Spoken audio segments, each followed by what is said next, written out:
Superhero MMORPGs. There was a time when they were popping up quite frequently, and from high-profile developers with big budgets too. While we still have the homecoming servers of City of Heroes alive and the odd superhero MMO now and then, superhero MMORPG's time of success in the sun has all but dried up. Whether that will always be the case, naturally remains to be seen until a new crop arises. But on this episode of Death of a Game, we are, surprise, covering a superhero MMO. We previously covered City of Heroes, or COX, the most impactful and successful superhero MMO ever. This episode is covering the supposed spiritual successor, or sequel to that game, Champions Online. Champions Online was developed by Cryptic Studios and published by Atari. The game launched far back in 2009, and despite having quite the momentum as a developer and the hype of a previously successful superhero MMO, Champions Online never could quite reach the success of its previous title. While Champions Online never officially died, I think by the end of this episode you will very much feel like it did. And throughout the episode we will uncover evidence and clues that pertain to such until we put them all together at the end for our final deduction concerning the largest contributing factors in the failure of Champions Online. Without further ado, detectives, we have a crime to stop and a mystery to solve all the same. Pick your outfit and powers, and let's get to work on this case.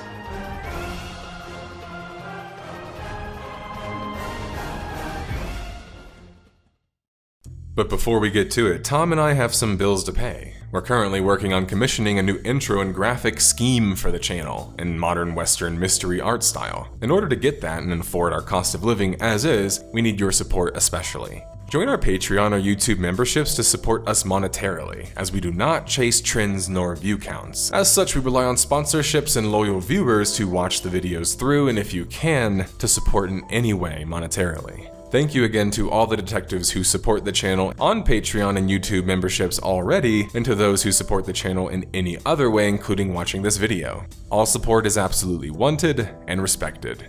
Let's get to the mystery. The story of Champions Online is unlike any others truly. It begins at the end of another Cryptic Studios title that never saw anything more publicly than a teaser trailer, Marvel Universe Online, which was cancelled back in February 11th of 2008. According to Kim, the title was cancelled due to the commercial considerations and general feeling that Microsoft and the MMO developer Cryptic simply couldn't compete in the subscription-based MMO market space. There aren't many details about that project, or why it was canned other than this release from Microsoft directly, which is, well, pretty direct. They didn't think that they and Cryptic could be competitive in the space, which is rather telling, I think, and probably not the best start to a story. How much work was put into Marvel Universe Online? We don't know exactly, and probably not as much work as I had to put into this voiceover, as my voice is literally dying on me. But when you look at what became of Champions Online, it's quite clear that there were some aspects that likely remained or persisted through both iterations. Cryptic Studios had no intention of wasted effort, and would proceed with their own superhero MMO regardless, picking up a publisher in 2K Games in the summer of 2008. The development team working on this untitled superhero MMO contained a few vets from City of Heroes, but mostly on the programming side. Primarily, it contained new, less experienced developers, particularly lacking the previous game experience. That's because City of Heroes was still in full force in 2008 and quite profitable. Those developers were still working on that project. It's a bit weird though if you're trying to make a sequel though. The relationship with 2K wouldn't last long though, as Take-Two would drop Champions Online because of news that Atari would actually be entering business with Cryptic and acquiring the company. This became finalized sometime in December of 2008. Atari would promise 3 different MMO projects to come with the acquisition as well: Star Trek Online, Neverwinter Online, and finally the new named Champions Online. Champions is an RPG from 1981 that's supposed to mimic a superhero comic book world. This meant that Champions Online would, unlike previous superhero MMOs, be taking a more comic book approach, which would be unique and certainly affect the game thematically and visually the most. Cryptic acquired the Champions IP quietly after the shuttering of their Marvel project that they were working on, likely in an effort to save that previous work that I referenced. Whether or not the move was made with regards to staying true to the IP of Champions that they just acquired is less likely, unfortunately, due to the desperation of their situation regarding their money and wasted effort. In a bizarre bit of news, there were reports in March of 2009 that CO was starting to open up to the public, but it was apparently soliciting players directly from another Cryptic Studios project, City of Heroes. This was particularly controversial and interesting because Cryptic was now acquired by Atari, and Cox was with NCSoft. It at the very least seems strange. It's one thing to leverage your company's existing audience, but CO and COX were seemingly in competition with each other. They had different teams and even different publishers after all. Now, whether it would be a coincidence or not, a pretty big bomb would be dropped on the world in April 2009. Turns out that both teams on both games weren't really aligned in the same way, at least that we thought initially, as the team behind City of Heroes would break off and form their own company, Paragon Studios. After April 2009, Champions Online was seen more as a separate project, done by different developers, even though they would continue to claim to be a spiritual successor. While Cryptic was likely doing it for name recognition, aka money, what they didn't understand is that there was a heavy price to pay for such heavy expectations. In July of 2009, reports concerning which platform Champions Online would launch on were discussed. PC was the obvious choice, but apparently Cryptic had ambitions since the beginning concerning Champions Online being on consoles. This matches Cryptic's future games which would also be released there, such as Star Trek and Neverwinter Online. Thanks, hindsight. There was even an Xbox and PlayStation FAQ on Champions Online's website, god that's a tongue twister, that were later removed. Within a few more months, and it seemed like Champions Online's console plans and dreams were dead, which the Cryptic studio boss Jack Emmert seemed to blame on Microsoft dragging their feet. Champions Online failing to come to consoles would certainly shrink its audience and overall chances of success, but only because the game was literally made to do just that. Think about that for a second. You might think, well, why does it matter if it never launched on a certain platform?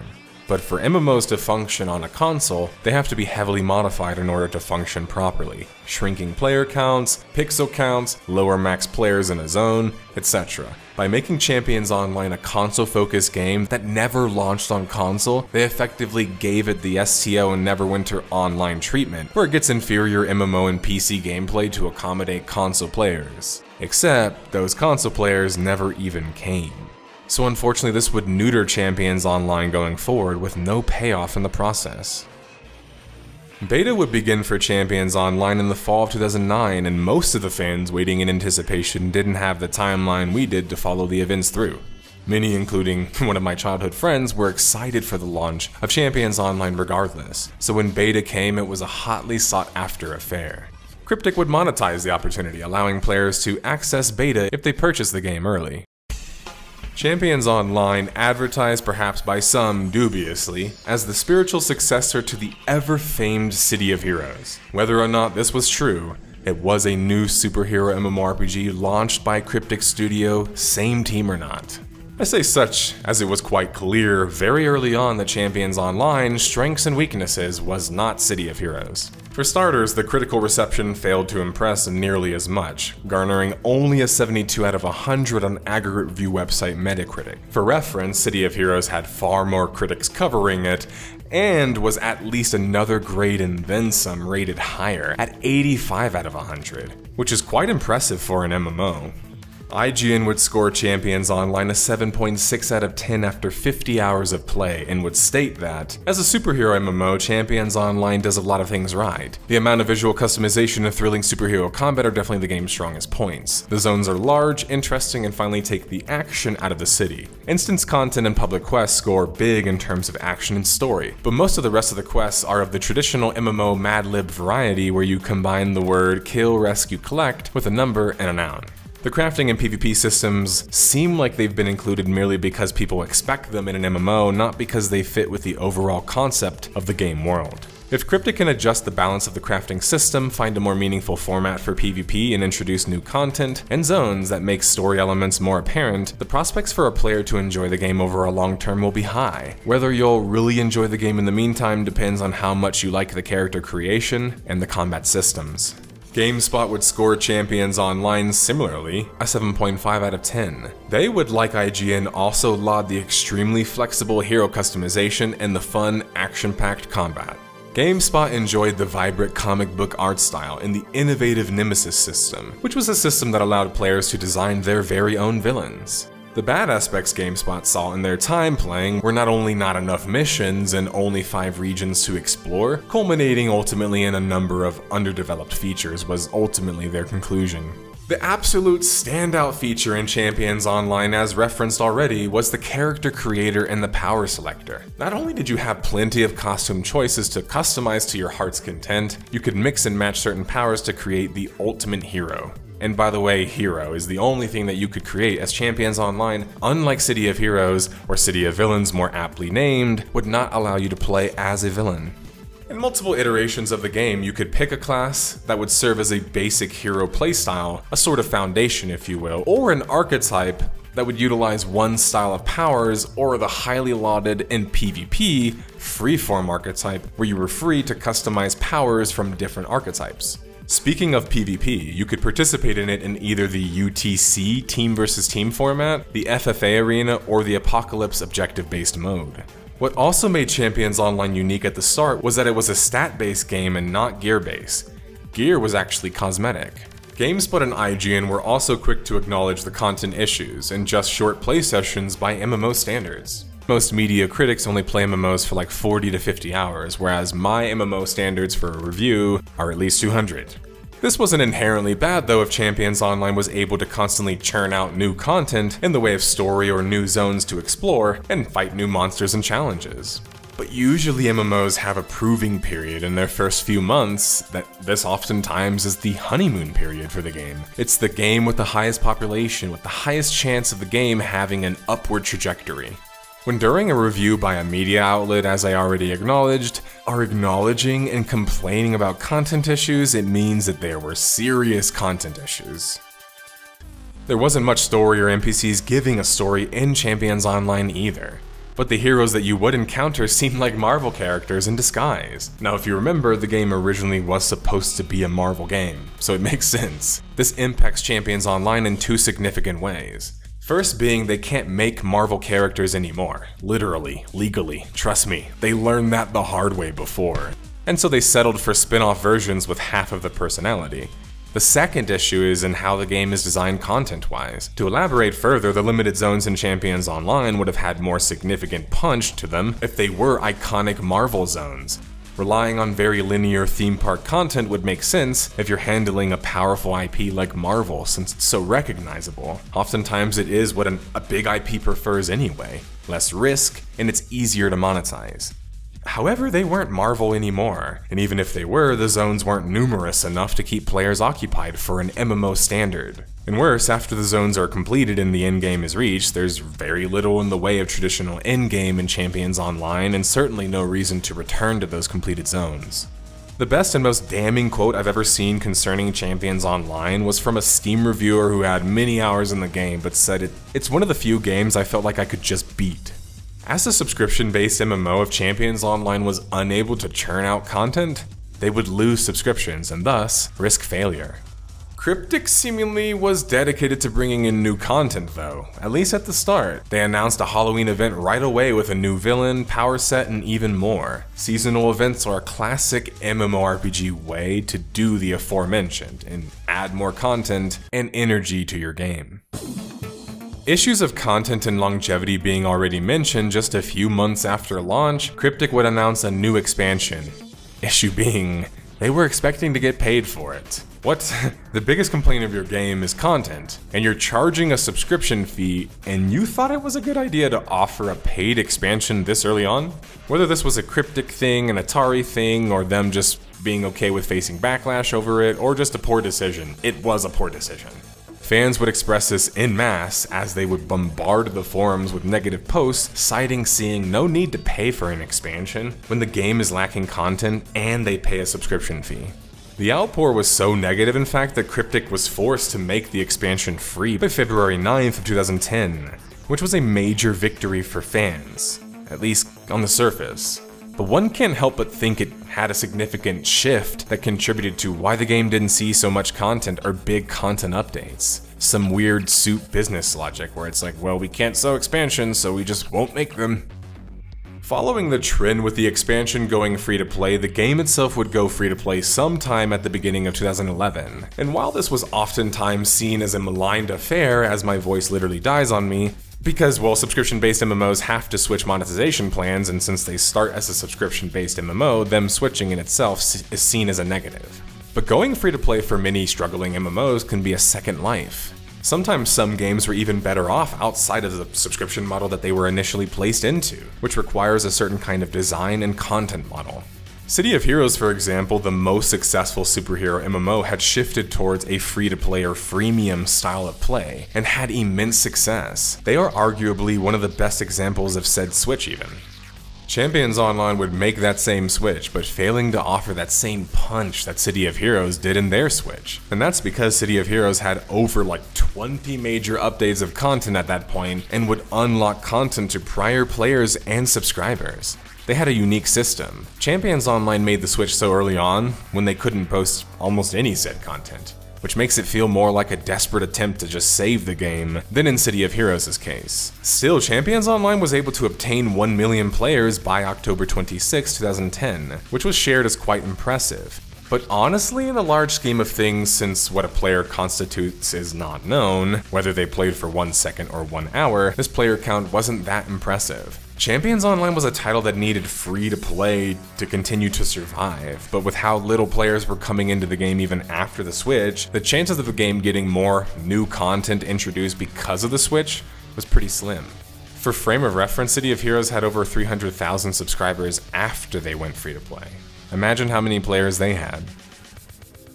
What would come as a shock to many would be the acquisition of Cryptic by Perfect World Entertainment of the same MMO name and fame. PWE was a Chinese company known for being rather aggressive with microtransactions, so people in the know were already worried when the news was announced. Champions Online was only 2 years old during that time, and it had only released 1 major update, went free to play, and then now the owner and publisher of the game had already switched hands.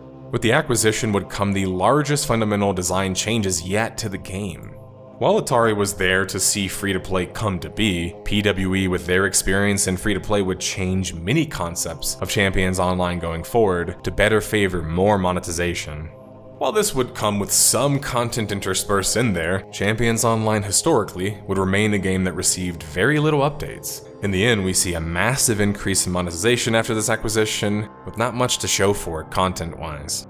By March of 2012, we see the introduction of new things like recognition and the subsequent reward system that came with it. This brings Champions Online closer and aligned to what other modern MMOs were like, for better or for worse. Leaning away from what made the game so successful just seemed like a risky endeavor though.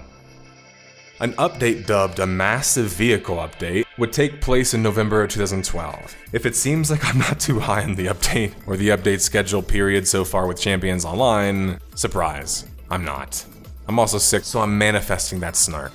The game had such little content infused in it over its lifecycle, it's embarrassing to call a vehicle update a massive update when the main purpose of such an update is to introduce more lockbox style monetization and cash shop items. This is what the leverage of Star Trek and Neverwinter IPs were being used largely at that point too, and those were even less spectacular game projects than Champions Online. Sadly, whatever artistic integrity left at Cryptic seemed to have been drained away by 2012 and on. This was doubly sad because Paragon Studios and City of Heroes were sunset the same month, most tragically, even though the game was still widely successful. Find out why in my Death of Game on City of Heroes. So Champions Online was one of the few remaining superhero MMOs, and the only Cryptic superhero MMO left. Cryptic was slowly turning into the villain at this point, right? With little to show otherwise. They would take full form when CO would require players later on to pay for a character slot to unlock all the powers, amounting in total, for all slots, to $250. You might not have been able to play a villain in Champions Online, but Cryptic found a way. Cryptic Studios had such powerful IPs and well-positioned projects, and yet they seemed to offer little in the way of overall innovation, and even less in the way of a consistent content offering, which was literally their job. With PWE's takeover, this was only set to worsen, but I wanted to point this out because some people feel that the PWE acquisition is what facilitated the change, whereas it seemed to only accelerate it. I dislike Cryptic Studios so much I actually had to add this after the fact, but I wanted to add that the other issue with Cryptic and the reason why people have such like blind rage or have such just like visible rage for them is because they had 3 major IPs, right? Star Trek, Champions Online, and Neverwinter Nights Online. And effectively what they did is made the same game 3 times and monetized it the same exact way. So imagine being a massive fan of these IPs, and that was the end result. What was also dubbed a major update for Champions Online was the Steel Crusade update. A good update, but not a very meaty one. It added a quest chain and a new archetype. The last content offering truly was the previous expansion, years prior. The few Champions Online fans left were happy to be at least getting some sort of content, and there exists the often symbiotic relationship of a free-to-play developer and their player base. The player base knows they will get nickel and dimed, like I covered in my video on Cryptic's Star Trek Online, and they're okay with it because they want more content. So it's this uneven, unfair trade that they trade because it's essentially the only trade they can make to play the game they want to play. The next major update, and I hate saying that in this context, but I guess contextually speaking it was a major update. Supervillain Onslaught would go live November 2015, the following year. Cryptic was now doing major updates every year, which was just abysmal but still celebrated because, well, the alternative was no content. Especially when the updates they would introduce, while good and positively received, offered very little in the way of meat on the bones, and especially little in the way of attracting any new players. Champions Online wasn't the only superhero MMO in town anymore either, not even the only action one. DC Universe Online, or DCUO, had launched back in 2011 and saw some success on cross-platforms, and Marvel Heroes would also share some similar limited success. The point being is that Champions Online didn't have the luxury of coasting anymore. They were going to have to do something big to attract a new or returning player base because they had competition by the end of 2015, or they were going to risk being forgotten.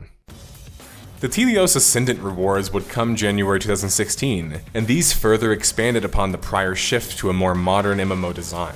Champions Online was positioned initially as the next de facto superhero MMO with action combat and a wonderful character customization system. Cryptic, in positioning them more in line with traditional MMOs, was actually doing their game a disservice from a logical or just an art perspective. Because Champions Online lacked the features and content to even compete with modern MMOs, so it was better off taking the SWTOR approach and leaning more into the roleplay elements of the game, which for some reason developers missed the boat on when roleplayers are some of the most easy and bountiful players to monetize. Creating a more vertical power structure seemed to only serve the game in ways of increasing monetization potential, because from a game design perspective, it did very little to actually improve the game overall. It's like your game launched 5 years ago, but you're deciding to lean into your worst strengths now. Why would you do that except for monetization? The giant monster attack update that came the next year, April 2016, would effectively set the endgame and meta for what CO players would do going forward. World bosses made a massive resurgence as Cryptic would repurpose them to be more challenging and rewarding. This is a classic maintenance mode playbook move. Instead of adding new content, it's much easier to just repurpose your old content. The problem again is in fixing these world bosses, Cryptic intentionally once again shifted the game to being more of a traditional MMO, which I completely doubt benefits the game in any meaningful way except just adding, I guess, paltry content. In classic Cryptic fashion, they would return to making regular content updates and even release another major update the same year, in October. Shadow of Destruction was likely the most significant update the game had seen in years, and would add a brand new endgame zone and a variety of new ways to experience it. Over 15 missions would be added with the update, with many more repeatables also being added. What prompted the return to active content is hard to parse, even if it was a temporary return. But maybe it was the superhero movies that were incredibly popular during this time, and maybe Cryptic Studios was just trying to do enough to grab some of that runoff, and then would proceed to have radio silence for the next 3 years. It wouldn't be until June 2019 that Cryptic, like the supervillain they were at this point, would pop up mysteriously and announce a new episodic mission set to release progressively throughout the year. Dubbed Death Rattle, this would be the first time in 3 years the game would see any sort of content added. Coincidentally, this is the same time we see the re-rise from the ashes, like the phoenix they are, of City of Heroes in their various private servers. Apparently, City of Heroes had been operating in secret for a number of years, which certainly would have put a damper on Champions Online and people playing that game too. City of Heroes' resurgence was even greater than some live MMOs, and certainly more than the nearly forgotten, new update or not, Champions Online. It's strange, Champions Online outlived its older brother by a good 5+ years, and yet, as soon as private servers were announced, City of Heroes was able to dwarf Champions Online in terms of popularity. That speaks to the relevance and reverence that people had for City of Heroes, and how far the apple had fallen from the tree for Champions Online. Coming as a shock to many, including myself, PWE would be acquired by Embracer Group, the group behind Gearbox. Embracer would pay $125 million for the acquisition and then move PWE to their Gearbox software division. This comes after the failure of Perfect World Entertainment's MMO Magic Legends just a few months prior. Gearbox seemed to pick the best time to swoop in and acquire the company for a good value, especially with how powerful PWE remained in the Eastern market. What that shift would mean for their 3 MMOs would remain to be seen going forward though. Fast forward a year and some change and there haven't been any updates for Champions Online since the acquisition, and not any updates for the game since 2019. Champions Online, if it hasn't already been in maintenance mode for a decade, certainly has been moved to that position now as 2023 starts. There is no new magical update or future sequel in the works seemingly either. The story of Champions Online at this point is all but at its end. That's the music detectives, and there goes my voice right on cue. Which means that we've obtained enough evidence and clues thus far to put this case away, right? What are the largest contributing factors for the death of Champions Online? Well, if you missed it, it failed to impress as a sequel title. Was basically a leftover Marvel project. PWE's acquisition changed the fate of the game. A theme park that was just missing rides. Predatory monetization in a dying game. Time. Time waits for nobody. In the end, time does wait for no one. So whether or not Champions Online was massively successful or not, eventually it surely would have, like every other online title not left to the public domain, been shut down or faded away. But Champions Online didn't die. In fact, it's existed now for 14 years, which is certainly impressive. Just a shame that its existence overall has been nothing more than a footnote in the overall history of virtual worlds, always failing to escape the gargantuan shadow its older brother left, which seemed like a fate worse than death. Champions Online is a sad tale, one of never reaching the high expectations set, and an example of what legacy you leave behind as a developer and world creator when your primary goal and interest is profit. Thanks for watching.